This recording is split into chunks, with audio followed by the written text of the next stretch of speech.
Yeah, well, you get, as I talked about, you get so connected, and your roots get so deep in one place where I'd been in Long Island.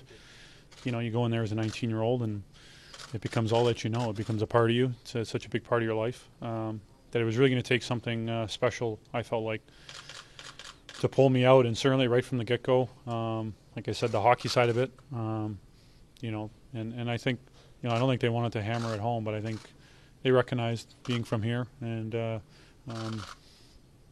tried to show the uniqueness of the opportunity and why the timing was right. And in our conversations, it always just felt right. There just felt like a comfort level. And then some of those feelings as a kid growing up and just, how much you enjoy being from here. I come home every summer to spend my summers here. Some of those feelings really started to come to fruition, and I couldn't ignore them, and it felt like it was the right thing to do. You don't have to be a savior here. How important is that in terms of your decision? Yeah, that's huge. I think, you realize how hard it is to win in this league. You just look at the finals this year, and just it's an expansion team that no one expected of, and how deep the talent is, how competitive it is. How hard it is. So you need good players and talent around you. And certainly I think with how young that group is here, you'd like to think the trajectory the team and the organization is on a really good one, and would give you a lot of opportunities to be able to do that.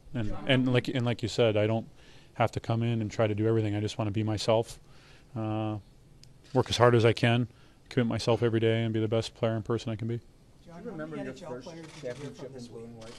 Pardon? Do you remember your first championship in blue and white? It was probably some tournament playing for the Toronto Marlboros, a minor hockey organization. That bantam and minor midget teams were pretty good. I don't think you lost a game, right?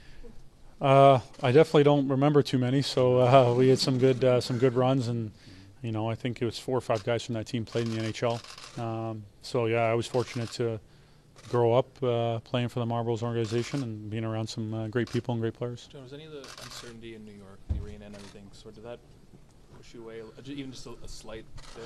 Well, I mean, obviously you take everything into consideration, and it hasn't been easy with that in terms of that, but that's where I can speak to a lot of the people that are there now, from ownership to Lou Lamoriello and company, how much they're going to do to improve that, how much they're working to make the Islanders an even more special place to be. So they're in great hands, and when it started to really come down to it, I think it just became that I just had this feeling that this was the right fit for me, the right thing to do, and it was an opportunity. It was once in a lifetime, I felt like, and I'm just like, why don't you go out there and grab it and take your best shot at it and enjoy it, and very fortunate to be in the position I'm in. John, from the perspective of somebody who grew up as a Leaf fan, what do you think it would mean to this city to win a Stanley Cup? I think that's, it's hard to put that in words, right? People have been waiting for it for a long time. People are hungry for it. The passion for the game, the passion for their Maple Leafs is unprecedented. Historically, you've been somewhat publicly emotional. Publicly, your feelings have not come out, for at least the times I've certainly interviewed you or other people have. Is the last 24 hours just the pouring out of sort of the opening up of John Tavares in this situation? I would say the last 7 days. Some heavy feelings, some heavy emotions, just because you care about so many people and you recognize how special the place you're in is. But then you recognize the great opportunity, another place that you're from. And just trying to weigh those two things when it came down to it. And in saying that, I tried to mention some of the other teams and, how there were some really good opportunities for me. But as the week wore on, it's just amazing just how much more of that emotion about Toronto, and obviously my time in Long Island, really how much it meant to me, and just trying to find the right path and try to make a,